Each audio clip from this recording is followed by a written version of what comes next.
What is going on, guys? DBG here. In this video, we are going to be doing another tier list, and this is going to be the tier list of the best diamonds in NBA 2K20 MyTEAM. So, lads, if you guys are new to the channel, subscribe. Right now, we're actually almost at 182,000 subscribers, which is nuts. So we are less than 19,000 away from 200,000. So if you guys are new to the channel, subscribe. Also, if you guys could leave a like, that'd be greatly appreciated. But anyway, now let's get on to it. Also, lads, this is my opinion. A lot of these cards are good, but it's not necessarily like the Pink Diamond or the Opals, where there are some kind of weak players on this list, whereas Pink Diamond and Opals, like there's a lot of bad Opals, but there's 100 and something Opals, and if I'm only going to pick 50, like the top 50 Opals are all great, the top 50 Pink Diamonds are all great, whereas the Diamonds is where you've got some really good ones, and then you've got a lot of okay ones. First of all, we're going to go with Jeff Malone. I like Jeff Malone, I don't love Jeff Malone. So Jeff Malone has got a really nice release. He's got base 38, but he has a really wonky looking upper. He's got the fastest base in the game, one of the fastest releases in the game. However, his shot just looks awkward. Kind of easy to green with. Dribbling isn't great. Like, not terrible by any means, but I wouldn't definitely wouldn't put him anything above B tier, especially when there's another guy. I think I'm not even sure if I put Paul Westphal in the list. Paul Westphal's S tier, lads, if I forgot about him. But Jeff Malone he's pretty good. Next we got Ryan Anderson. So I prefer this card more than most people. I think legitimately he's a top 5 catch and shoot player in this game. He is like, I don't miss with him. I literally don't miss with Ryan Anderson. I had a game yesterday where I was playing against an all Opal squad with Anderson. I scored 42 points and forced a rage quit. Like, again, he is that little bit inconsistent. There are sometimes you struggle with him, but like once you green 1 or 2 shots, his release is so fast. His handle's not terrible. You can actually shoot a little bit off the dribble.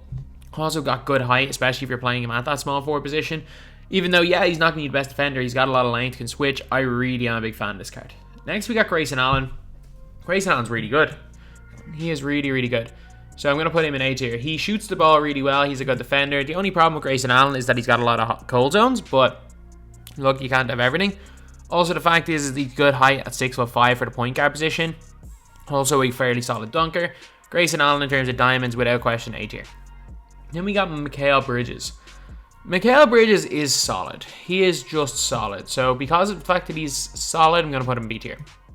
Does he shoot the ball well? Yes. Does he defend well? Yes. Does he do anything spectacularly? I'm going to say no. But definitely a above average card in the game and a usable card. Now, if you're using his duo, I can't even remember. His duo's with DiVincenzo, I think. If you're using that duo and you're a big Villanova fan, you know what? It's going to be more than usable. Next, we have got Tim Hardaway Jr. So, Tim Hardaway Jr., I'm going to put him in A tier. I am a big fan of this card. Release looks awkward, but it's so cash. He handles the ball well. He dunks the ball well. He's actually a really underrated card. Again, if this card was released, I think he'd be probably cheaper if he was released in a different set, because obviously the other sets are being pulled a lot more in packs than the Spotlight Sim sets. But at the same time, more people would be using him as well because people hate using Spotlight Sim cards. But Tim Hardaway Jr. is pretty good. He's definitely good. Then we got Brent Barry. Brent Barry's release is another one that it looks awkward, but I actually do like it. I'm going to put Brent Barry a little bit lower in B tier, but he does everything. He does everything, but he does everything at kind of like a lowish level. Like, he runs the floor well, but he's not unbelievably fast. He dunks well, but he's kind of struggles to get to a dunk. When he's wide open, he'll hit shots, doesn't shoot the best off the move. But like, again, none of these are bad cards so far. These are all good cards. Malcolm Brogdon. Do I do it? No, I won't. I won't quite put him in S tier, but Brogdon's exceptional. Brogdon is absolutely exceptional. So a lights out shooter. His dribble moves aren't the best, but he does everything else well. As in, he's a lockdown defender, a lights out shooter, can go to the basket quite well. A really good card in my opinion, and he's 6'5". Zydrunas Ilgauskas offensively is like A tier because he's got a good release in Limitless, but C tier. No question about it. I'm not putting a card with no clamps at this stage in the game above C tier. Problem is that like when he came out, there wasn't many quick first step. I'm not even sure if there was any quick first step centers. Actually, I think there was. When he came out, I think the only quick first step centers were like Chris Webber and Dwight. So unless you came up against them, you'd be fine with Ilgauskas, unless you got switched off to pick and roll. However, now like you can just run by him at most centers in this game. Kobe Bryant. Kobe Bryant. I'm gonna put him A. He's got half clamp. Yeah, I'll put him A. I actually love his release.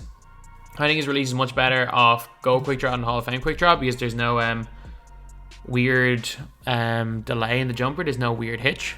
Next, we've got Dennis Scott, who's a card that I really, really like. I'm a big fan of this card. So he's 6'8". He's got a really nice release. He actually dunks the ball moderately well and is a fantastic defender. So what is there not to like? I think he's a little bit inconsistent, which is why I'm not putting him quite in S tier, but I'm telling you, he is an elite card. He's basically like a taller Gerald Wallace who can play the 2. So yeah, I'm going to put him in A tier. Next, we have got Craig Elo. Craig Elo, S tier. No question about that. He's got base, I think it's base 28. I don't know why I mixed it up and thought it was base 64. I think it's base 28. His release is so cash. It is one of the best releases in the game, in my opinion. As far as I know, he's the only player in the game with his release as well. And it is ridiculous how cash his release is off the catch. There's a reason why, like, I wouldn't go as far as to say use him over an Opal Clay Thompson, because I think Opal Clay is that level above as far as 3D cones go. But like, there's a reason why I'd say he's better than Pink Diamond Clay, or he's better than Chris Mullen, because he's a lockdown defensive card and also shoots the lights out. Kevin Herter, I don't really like his release. It's 107. I'm going to put him in B tier. Like, again, he's 107 release, which some people really do like. It is super quick. Like, it is super, super quick. I can't really handle the release, and it's a lot more difficult to time than like a 38 because the arms and the legs move at different rates. However, no question about it, he's a decent card, so B tier.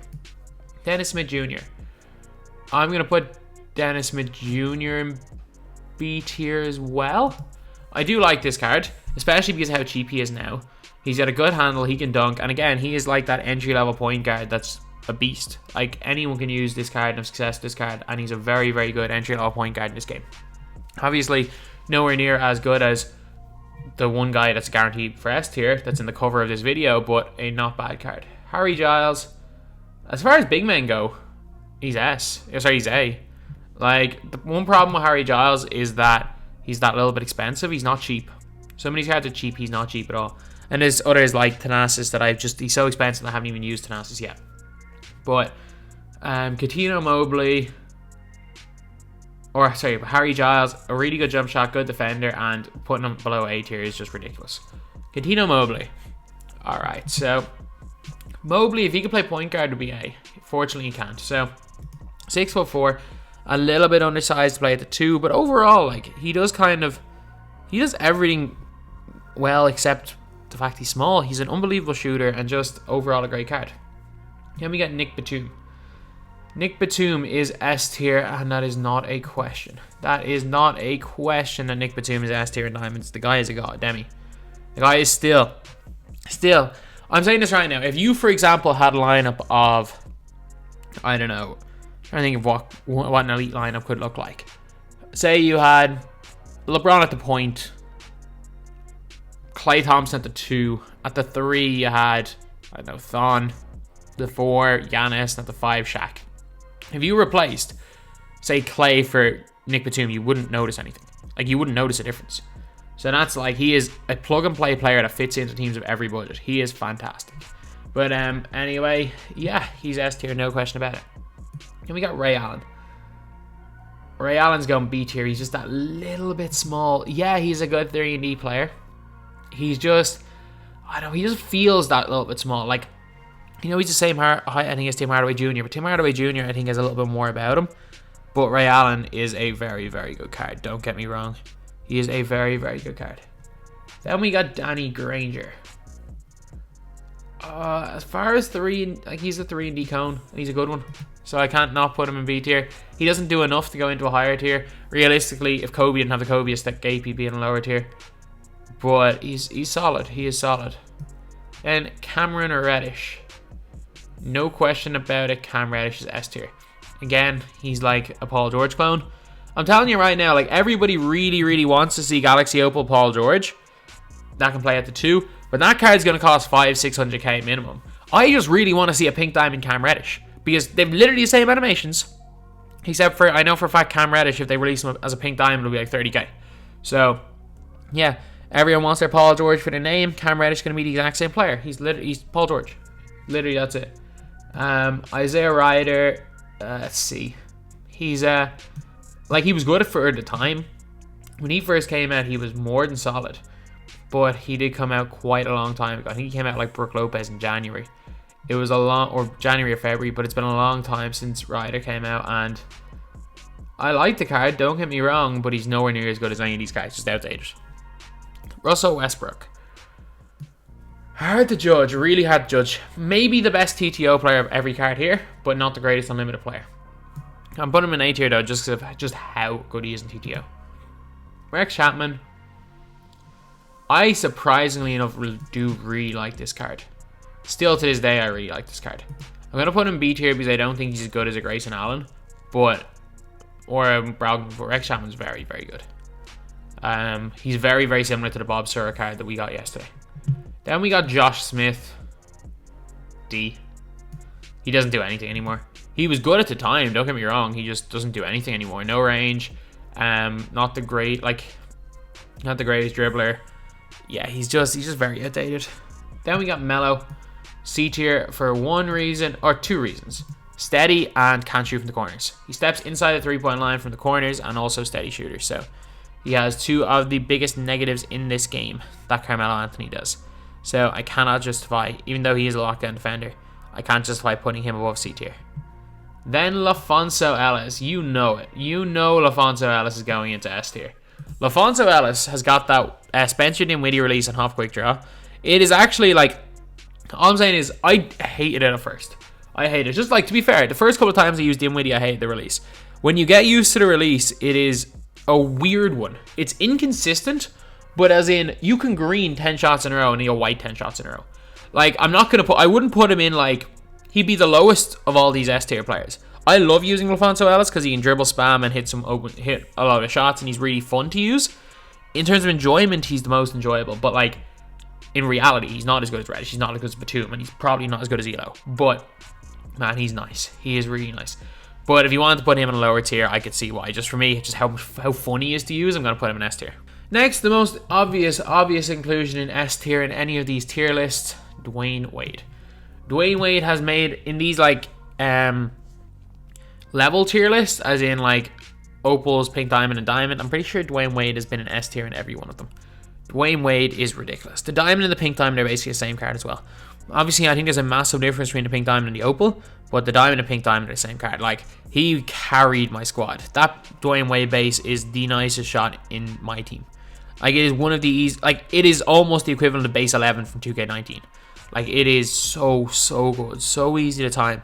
And man, he is easily a top 20 card in this game. And he, at one stage, is 2.5 KMT.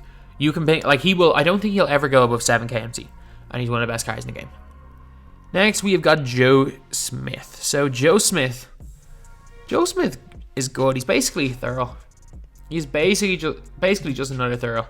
So, I'm going to put him in A tier. OG Anunoby. A lot of people really do like this card, but I'm not the biggest fan of OG. I've used him a few times. It's good and all, but, like, he doesn't do anything exceptionally well. So, I'm going to put him here in B tier. Tracy McGrady, this is a surprise. And the reason why this is a surprise is most people don't use this card because almost everyone has either a higher version of T-Mac or they have the Pink Diamond, but this Tracy McGrady's going A tier, no question about it. He is like 80 to 90% of what the Pink Diamond is. He is absolutely fantastic. He is a really, really nice card. Then we have got Jabari Parker. Jabari Parker, I'm actually going to put Jabari Parker and Rui Hachimura down here beside each other. I really like and dislike both of these guys. So Jabari Parker is literally like Melo without steady and half quick draw. Jabari Parker is almost the same as that. Good offensively, not the best defensively. Oh, I think I might put both of them up a tier. Yeah, so I'm going to do Jabari Parker and Rui Hachimura. They will always be linked. The reason why is they have the exact same release. They were released like 3 days after each other. And whereas Jabari Parker is a better offensive player, Hachimura is a better defensive player. These are always going to be linked because of how similar they are, but I'll put them up in B tier. Yeah, that would have been ridiculous putting them in C tier. Robert Covington. Without question, S tier. Rocco is so good that you still see Rocco being around in tournament squads. Rocco and Cam Reddish are still the two guys that you see people running in turn. Actually, Wade to an extent. You see people in competitive 2K running with these guys. People playing for $1,000. Like people playing at the highest level of my team and still using these guys because they're that good. Roko is easily a top 5 defensive wing in the game and a great card overall. Then Danny Manning. This is my bias setting in. S tier. Most people hate Danny Manning. I love Danny Manning. He is one of my favorite guys this year. I don't think he's on Batum level because I think Batum just handles the ball better. I think Danny Manning's an elite tier budget card. I think in general, I think Batum, Reddish, Wade and Roko and Elo and Westfall, who I think I've missed out completely. They are like the 5 or 6 diamonds that I think are elite tier cards. The rest of them are just kind of good budget cards. And that's what Danny Manning is. If you're on a budget, he's fantastic. Also, probably Odom. Odom probably goes S tier as well. I think I forgot Odom as well. Kukoc, B tier. He's clunky. That's the problem. He is clunky. Bam at a bio. Bam. I hate Bam so much. If this is me, I'd put Bam in C tier. I hate this card. You know what? This is my tier list. A lot of people like Bam. And if you want to put Bam in a higher tier, I'm not going to argue. I honestly think that Bam is just a worse Harry Giles. I think Harry Giles is quicker. He's got a much better jump shot. He's got half limitless. I think Bam is just a much worse Harry Giles. That's just my opinion. Miles Bridges, a 6'6 wing, is like a worse Mikal Bridges. I'm going to put him in C tier. Again, I don't think... Miles Bridges doesn't... He does everything well. But he just doesn't do that one thing in particular well. Like, if you look at Anunoby, who's got more length than Miles Bridges. Miles Bridges is undersized as well. Mikal Bridges is an inch taller and I think has got a little bit of a better release. Brent Barry, again, can play at the 2. I'd say he's very even to Bridges, but he can play at the 2 and isn't stuck at the power forward or small forward. And then you've got likes of Herder, Mobley, who are just elite shooters. Ray Allen, elite shooter. Danny Green, elite shooter. Whereas Bridges is just a jack of all trades, good player. Gerald Wallace, A tier. Gerald Wallace is fantastic, lads. He is fantastic. I'm a big Gerald Wallace fan. Again, a little bit, if he could play at the 2, I still use him in my budget squads. Problem is he plays the 3 and... Actually, to be honest, I was using Ryan Anderson at the 3. He's probably better at the 3 than Ryan Anderson. I probably should have used him in my diamond and lower squad to go 12-0, but you know what, I went 12-0, so hindsight's 2020. Paul Pierce, exact same problems as Carmelo Anthony. Exact same problems. Has steady and can't shoot from corners because of his base. So he's going down here in C tier. Although both of these guys, like Melo and Pierce, if they just could shoot the ball from the freaking corner and didn't have steady, would both be A tier players. Like, that's the crazy thing. And we got Ben Simmons. I can't put Ben Simmons above C tier. He can't shoot the ball. Like, if you are playing against Ben Simmons, just run Rover on him. Run Rover. And like, you almost never see this card anyway, because there's a lot of good cheap point guards. But like, you see this card, you see the power forward, small forward one all the time. Run Rover. That's all I do. I literally off ball with whoever's guarding Simmons and just double team the ball and just run around the place looking for steals. I especially love it when I can match up Giannis onto him, and Giannis, it's basically game over if someone runs this Simmons and the other opponent knows what they're doing. Then Lamar Odom. Lamar Odom, S tier. In my opinion, he's just that good. He got great rebounding, not a great post game, but man, I was using him more and more. His handle is nice, he moves well, he is elite. But anyway, yeah, that's pretty much it. That is the video. Thank you guys for watching. Please like, comment, and subscribe. Go dummy, go beast.